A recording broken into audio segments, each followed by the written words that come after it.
So, we'd seen Real Madrid play earlier in the game. Girona came after them, and they did manage to win this game against Atleti. What a game it was, particularly that first half. Girona proven themselves to be the real deal this season. We're going to welcome in Luis Garcia and also Julien Laurens as well. But what a game that was, Shaka.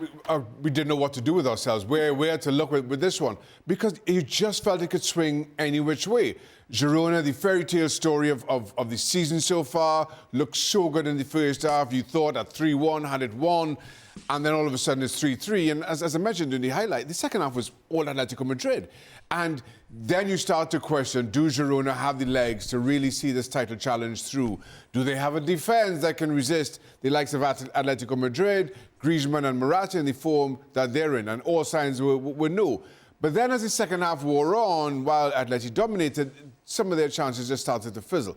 But even so, there wasn't an awful lot from Girona, Dovbyk chance aside, and then Ivan Martin just pops up, and from nowhere, I don't think anybody saw this coming, he stabs one into the top corner, and the fairy tale just continues. It really does continue, and it's so fun to watch too, Luis. Yeah, we've been talking about this Girona, how they are a joy to watch. The way, the personality they have when on the ball is just magnificent. They know what to do every single time, even in the second half when they decided just to drop back a little bit, allow Atletico Madrid to come against them. It's true that they were suffering, they look even, they ran out of legs, but it was about when they decided that maybe a point was enough for them and Atletico Madrid was needed to go forward and start committing players.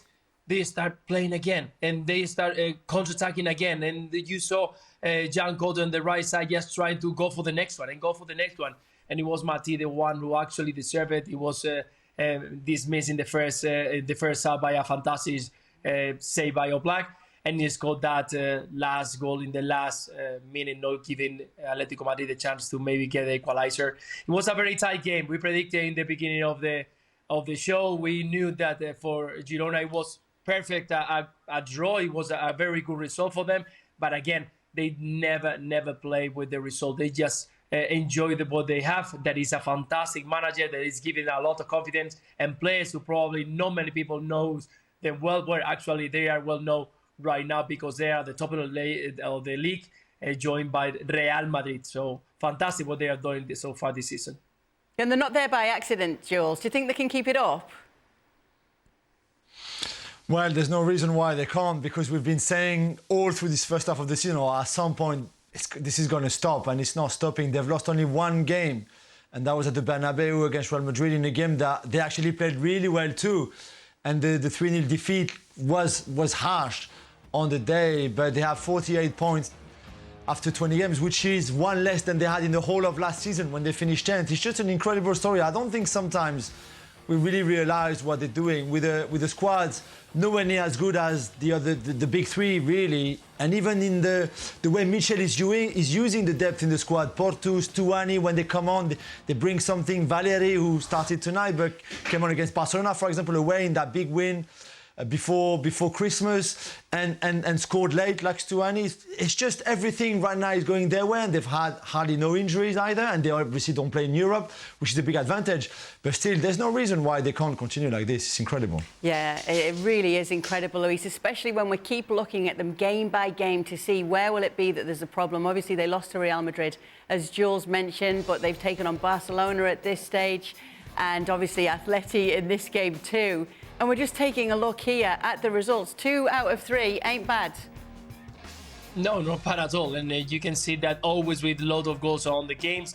There is a team that is very creative. They are just thinking on one thing, that is to try to find the net in the other side. It's true that they look vulnerable at some times. We saw it today against Atletico Madrid. We saw against Barcelona that they make mistakes. There are moments where they lose the focus on the game and they maybe look like they are having troubles in defense. But again, it's a joy to watch. My only concern is if this type of players, when they arrive March and they can see the trophy right there in front of them, they can manage those expectations. Those thinking about the pressure is right now on us. If we lose the games, if we drop points, maybe all the work that we've done for so many months is not going to be worth it. That's the pressure that I want to see if they can handle it very well.